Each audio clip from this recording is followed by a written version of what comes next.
Toyota is the most boring, exciting brand on the planet. And I mean that as the highest possible compliment. This is the company that makes the Camry, which your aunt has driven since 2003 and never once thought about. And also the company that makes the Yaris, which rally drivers lose their minds over. Same badge. Same Toyota. So today, we're breaking down the 7 levels of Toyota so you actually know what you're looking at when one pulls up next to you. Let's go! Level 1. The daily drivers, the Corolla, the Camry, the RAV4. These are the cars that keep civilization running. Not joking. The Corolla is the best-selling car in human history. Not best-selling Toyota, best-selling car ever on Earth. Over 50 million sold. There are Corollas in countries that don't have reliable electricity. That number should not be possible, and yet here we are. The Corolla starts around $22,000. 2.0 L4 cylinder, 169 horsepower, 0 to 60 in about 8 seconds. Nobody buying a Corolla cares about that last number. Nobody. The person buying a Corolla cares about one thing. Will this car start every single morning for the next 15 years without asking anything from me? And the answer is yes. Always yes. The Camry is the same idea but slightly more grown up. Starts around $28,000. This is the car of people who have their life together enough to want something comfortable but sensible enough to not spend stupid money proving it. Level 2. The hybrids. And before you roll your eyes, stay with me. Because Toyota didn't just make a hybrid. Toyota invented the modern hybrid car. The Prius came out in 1997. That is not a typo. While every other manufacturer was still arguing about whether hybrid technology was even viable, Toyota was already selling them to regular people in Japan. The Prius is the most culturally mocked car in automotive history and also one of the most important cars ever built. Full stop. The Prius gets around 57 miles per gallon combined. You can drive from Los Angeles to San Francisco and spend about $20 on gas. The RAV4 hybrid bumps the RAV4 to 219 combined horsepower and still gets 40 miles per gallon. Same practical family car, now with actual passing power on the highway and a fuel bill that makes your friends with trucks quietly uncomfortable. The Camry hybrid does the same thing. More power, more efficiency, same reliable bones underneath. Level 3. The GR entry point. The GR86. This is where Toyota stops being your parents' car company and starts being something else entirely. The GR86 costs around $30,000. Naturally aspirated 2.4L flat 4, 228 horsepower, rear-wheel drive, weighs practically nothing. 0 to 60 in 6.1 seconds. On paper, that sounds slow.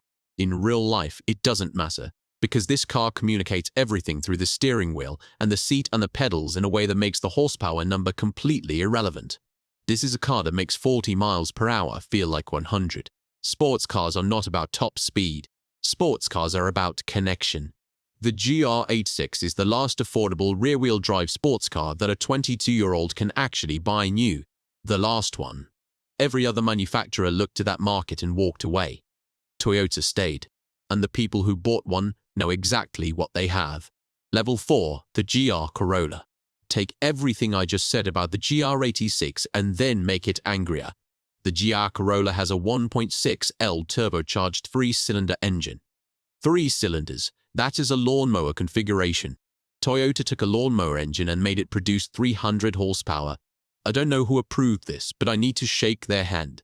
0 to 60 in 4.9 seconds. All-wheel drive system borrowed directly from rally racing. Starts around $37,000.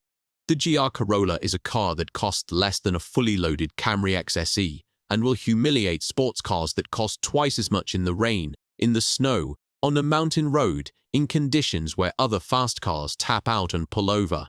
It looks like a regular Corolla from 20 feet away. Level 5. The GR Yaris. This one is important. The GR Yaris was not built to be a road car. It was built to homologate Toyota's rally program, which means they needed to sell a certain number to the public in order to race a version of it legally in the World Rally Championship. So Toyota built a road car around a rally car, not the other way around. That distinction matters enormously. The GR Yaris has a 1.6L turbocharged 3-cylinder, making 268 horsepower in a car that weighs under 28 horsepower in a car that weighs under 20,001 feet. That power-to-weight ratio puts it in a completely different conversation than the price tag suggests. It doesn't officially sell in the US in large numbers, which makes it even more mythologized among people who actually know cars. In Europe and Australia, the GR Yaris has a cult following the size of a small religion. Owners track them, tune them, swap suspension components from the rally car directly into their street version. Level 6, the Supra. The name alone does something to a certain generation of car person. The A80 Supra from the 1990s became legendary through two things: Fast and Furious, and the fact that the 2JZ engine underneath it is essentially indestructible and can be tuned to numbers that should require a different conversation about physics. The new A90 Supra came back in 2020 and immediately started a war on the internet because it shares its platform and engine with the BMW Z4.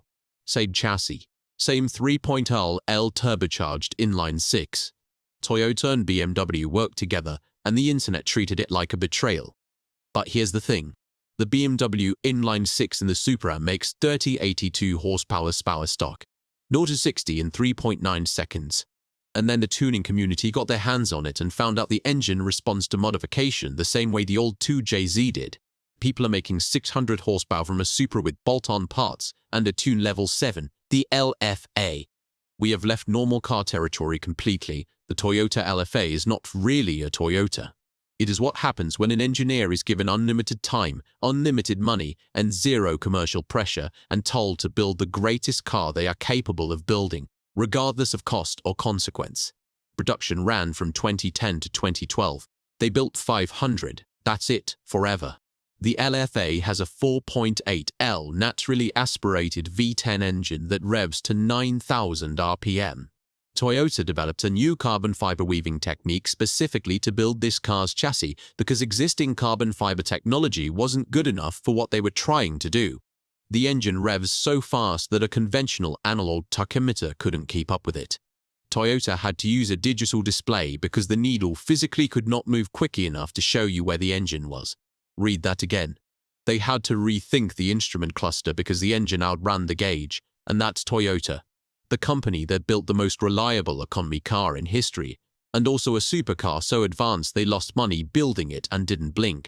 The company that invented the modern hybrid in 1997 and is still the benchmark in 2026. The company that took a Corolla, a literal Corolla, and turned it into a rally homologation special that humiliates sports cars in the rain. Every other car company makes cars for a market. Toyota makes cars because they genuinely cannot stop. The Camry and the LFA exist in the same lineup, and somehow both make complete sense. That is not normal. That is not something any other brand on earth has pulled off. Drop it in the comments. GR Corolla or GR86? Which one are you taking home? I need to know. Hit that like button, subscribe if you haven't already, and I'll see you in the next one.